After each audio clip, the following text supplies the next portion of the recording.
Welcome to the Own It Powercast, the place to be when you get serious about making big changes and accelerating growth in your life and in your relationships. Finally create the life you've always wanted, living life on your own terms. Learn how to take your fear and turn it into powerful choices that will create sustained change. Now your host, Mary Baker. Hey everyone, welcome back to the Own It Powercast, a place where you can come to get what you need to move yourself forward. Hey, it's Mary Baker, and welcome to episode 43, Using Your Inner GPS. This month, it's all about our inner knowing, our internal guidance system, our inner GPS. And I would say it's about getting quiet, getting clear with us, regardless of what we believe in. But first, I want to check in with all of you to see how you are doing. I know this is a very difficult time, and as I was saying to a friend the other day, I think it's a real continuum.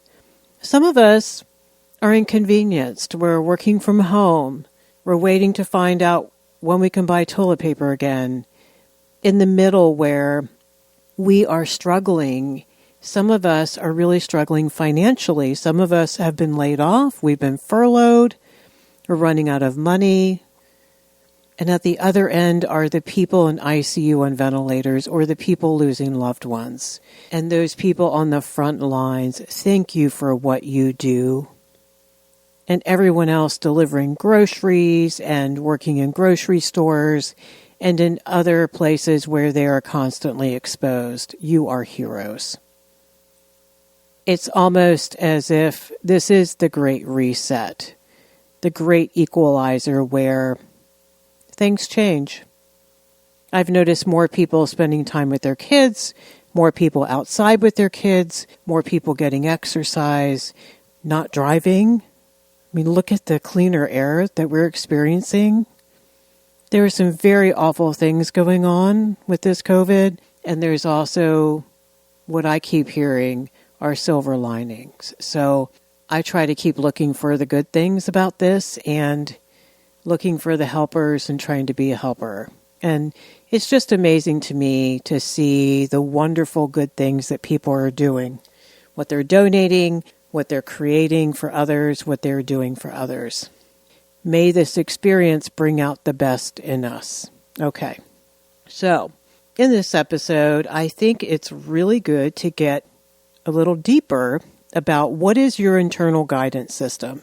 And again, like I said with the last episode, you can be wherever you need to be with this. You can interpret everything I'm saying here in a way that works for you. So I try to keep it very broad and very open for that reason, so that it could be accessible for most people. So if you look at your inner wisdom, your inner GPS, how are ways that you know that you're using it or experiencing it? And I'm going to go over a few of these. I'm sure there's more. Some people have a physical sensation. They have a visceral reaction. Some people can get the goosebumps or the tingles, or the hair stands up on the back of their neck, or they get very tired or very excited. I mean, all kinds of bodily sensations that people can get. Some people have visual sensations. There are those who have shared with me that they have premonition dreams. They have premonition visions where something will happen in their mind very quickly, and then 2 days later, the same thing almost exactly happens. So all kinds of really neat things.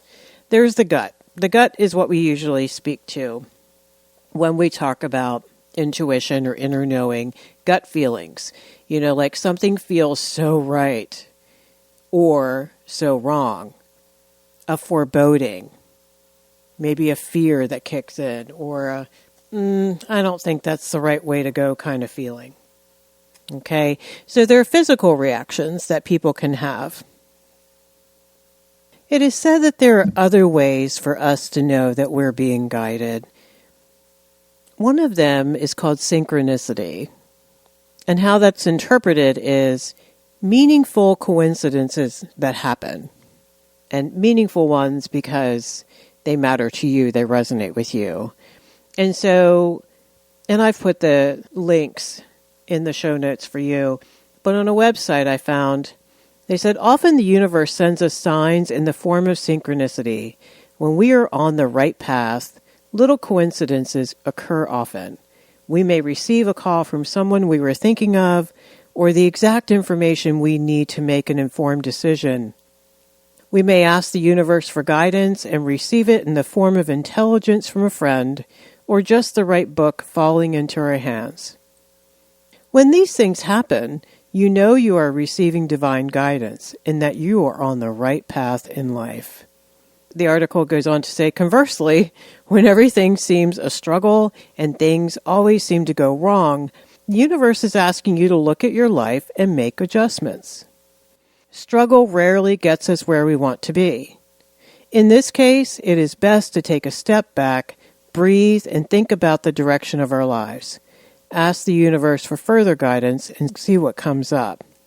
So the belief that synchronicity, if things aren't really falling into place, if you have to work against, to push against the tide, a lot of people believe you may want to step back and take a look at that, maybe the universe or your higher power, whatever you believe in, is trying to tell you something. People talk a lot about signs and symbols. And again, I found another article that used the example, like you might be invited to a party and you don't feel like going, but somehow you feel like you should, quote unquote, go anyway. Something pulls you there. So you decide to follow the hunch. And lo and behold, there you meet someone who play an important role in your life somehow. And she says, the mind wants a self-serving reason to go. Like, what's in it for me? What do I get? How will this serve me? And I interpreted that too, like, what kind of outcomes can I try to control in my head? Well, the heart knows and sees the whole picture. And we can't make any conclusions about anything because we can't possibly know or see the whole picture. Now, that taps into, I think, a lot of different belief systems.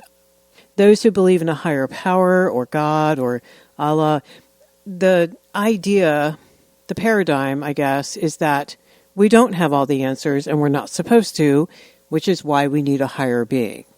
And so therefore we can't see the big picture. We may not know why what is happening today is part of a greater good. Maybe something bigger for our life or someone else's life. So there's that. She goes on to say that something that may appear wrong usually turns out to be a blessing in disguise later on. Only then do we understand or see what it's all about. So to learn to discern with the heart is vital, she says, because sometimes what feels wrong is wrong actually. Other people believe that when things feel like they're falling apart, that they're actually falling together, that you are shedding something or lightening the load, helping you let go of what's called dead wood, like old beliefs, outdated behaviors, relationships, situations that are keeping you stuck. Kind of the concept of the storm is awful, but it's very cleansing and it clears the air. You can breathe better the next day after the storm. So pretty much your inner GPS is something that you feel. You'll feel it. It'll resonate. You'll get the goosebumps. You'll have a knowing. Another way is that people show up at the right time. Almost like soon after you asked for help. And whether you said that out loud to a friend, whether you prayed about that, whether you just vented into your pillow of your frustration, or you journaled it, you asked for help. Like, I don't know how to do this. Who knows how to do this? Who can help me? Or I'm not sure. The other belief is when 3 people out of the blue kind of ask you the same damn thing within a matter of days. Jokingly, but some people are very serious, they say, it's time to listen to that. Like, what is that about? It keeps showing up, and it keeps popping up till you can't ignore it, is the belief. You'll see it everywhere. People will keep saying something. It'll keep resonating. I mean, who knows? I mean, maybe our subconscious mind is just looking for those things, but it is kind of fascinating to think about how does that work when other people out of the blue say, hey, when are you going to write that book? On Chopra.com, there's an article, and the writer says, the universe doesn't have any limits on how it will speak to you. For example, a person may show up at your workplace wearing a t-shirt with a particular phrase on it. Or maybe you'll notice patterns in dealing with the people in your life, such as conversations about a specific topic that you cannot escape for a few days. So the idea is signs and symbols and nudges can show up from anywhere in probably the craziest forms and the craziest ways. So whether you believe it's just your subconscious pulling data together or looking for things in your environment because you're already thinking about that, or whether that is divine guidance or something in between, who knows? Most of the resources talk a lot about, in order to be able to utilize this guidance, that we have to really practice letting go of outcomes, letting go of control, like how it's supposed to roll out. Now, most of us don't like to let go of that because the other half of the day, everyone's telling us, no, you need to plan, you need to be organized, you need to be goal-oriented, you need to make shit happen, you got to go, go, go, don't give up, assert your will. It's hard to know which one we're supposed to do more of. And I think that is what is a struggle that a lot of clients run into. How much do they use effort and how much do they let go? Usually the rule of thumb is whatever is actually within your control, like you can actually do or stop doing, there's your answer. Whereas things outside of your control, those are the things that you, like a friend of mine says, throw out to the universe and see what happens. If you're spiritual and you're religious, maybe you pray. Maybe you journal about it. Maybe you just put it in a box and let it go. Whatever works for you. The other idea is to be open and flexible about what comes to you.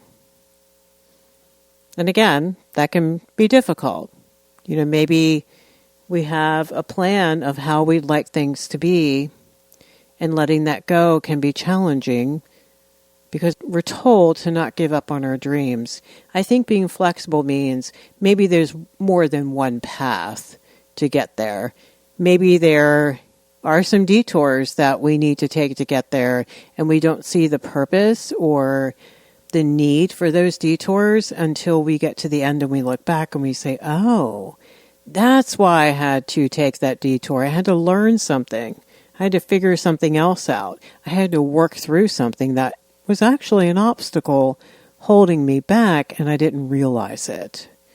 Like, a lot of people have detours where there are hiccups in their plans because they weren't very disciplined around something. And so they had to stop working on their dream for a moment, go get some discipline.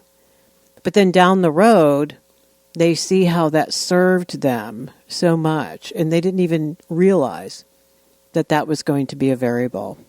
So when you take a detour, don't get so freaked out by it.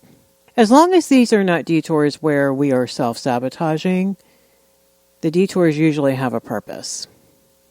We have to do something there before we can move forward.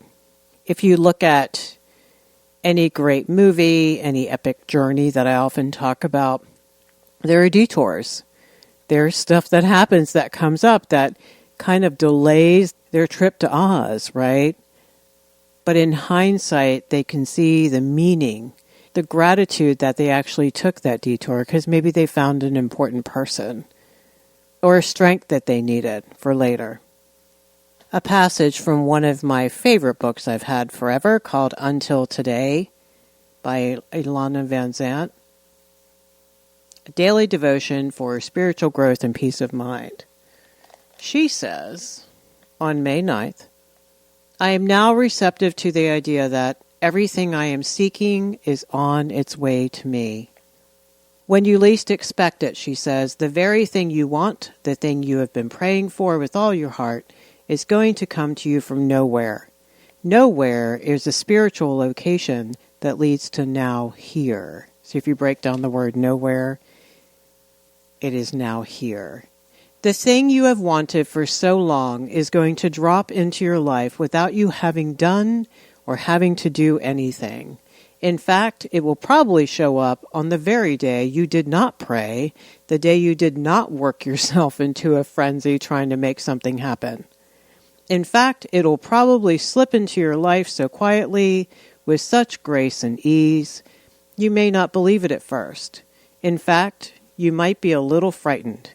It is frightening to think that life could be so easy, so graceful, so almost uneventful as to have the thing you have been praying for show up without you rough riding it.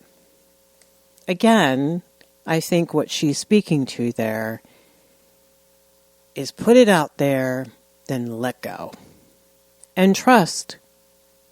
And I know that that can be one of the most difficult things to do. However, it is important to be open and flexible and just open-minded and see what happens. And I don't really think it matters here for this discussion where you believe the guidance comes from. That can be whatever you need it to be for you. I think spirituality is a very personal and a very vulnerable and evolving journey. I don't think it's static. And I think we need to find that path for ourselves. I think what matters most, again, is trusting yourself, which in my view means not going against whatever you think your guidance is, no matter where you think it originates from. You know, it's interesting, when I worked in treatment and clients went to 12-step meetings, their step 2 would be came to believe in a power greater than themselves could restore them to sanity. Now, I interpreted this as they had to actually experience it, to see it happen, to fake it till you make it was the phrase. You pretend that you have a divine higher power that is all-knowing and all-loving to guide you and to create miracles. But you would have to actually experiment and experience good things happening before you could believe it, like, oh wow, I guess that is true. Look how that happened. There's no way that was a coincidence kind of thing. So I think whether you find yourself to be purely religious, agnostic, atheist, or a law of attraction fan, I encourage you, if you don't already have something, seek something, find something that works for you, and try it out. Just be open to what's out there, or inside of you, who knows, to guide you, and follow your best instincts. Okay, so here I have some thoughtful questions I want you to answer for yourself. If you're walking or jogging or in a space where you can't write this down, that's fine. I'm going to have them as a bonus download in the show notes so you're covered. Okay, you ready? Number 1. Have you ever had a visceral reaction, like a physical reaction before something happened? Or when you first heard the news or noticed something? Later, did that reaction make sense?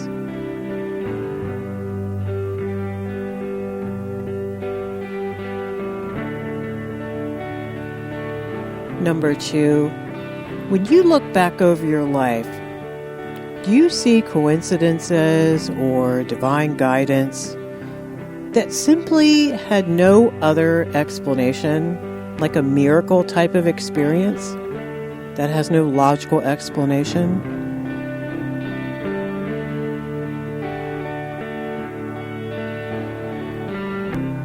Number 3, in what ways do you already use your guidance? And how has it impacted your life when you have followed it? What about when you haven't? What regrets do you have today because of that?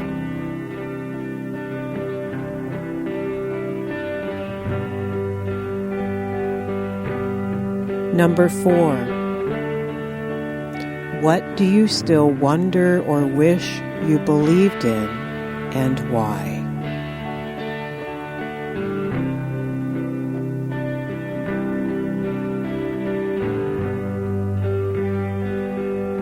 And number 5, what would it take for you to get quiet, to let go, and trust more?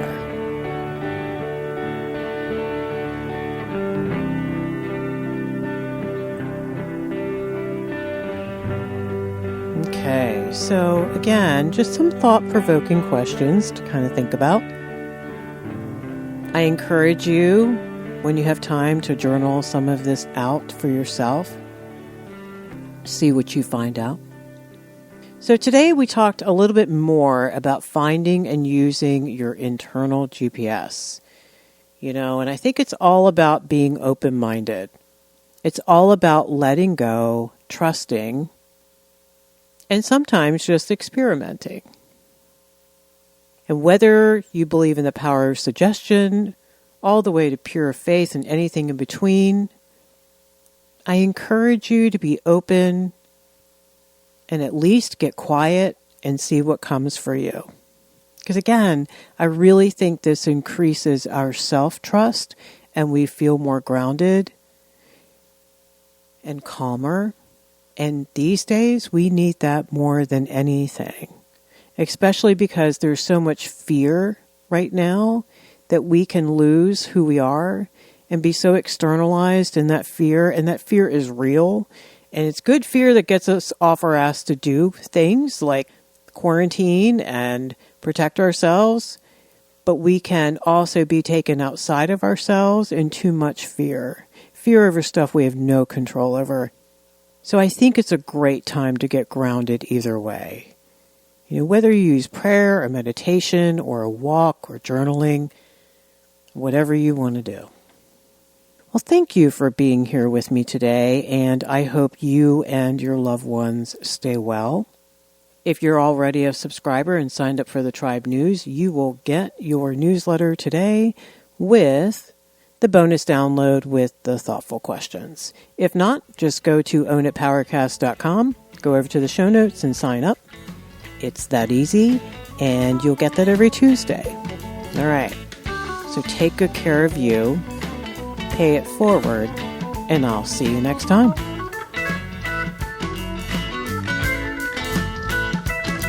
We hope you took away some useful insights and tools you can begin using right away. If you did, please leave a positive review and share on your social media. Because could you imagine if everyone in your life really got it together? Remember, own it now, so you can really own it later.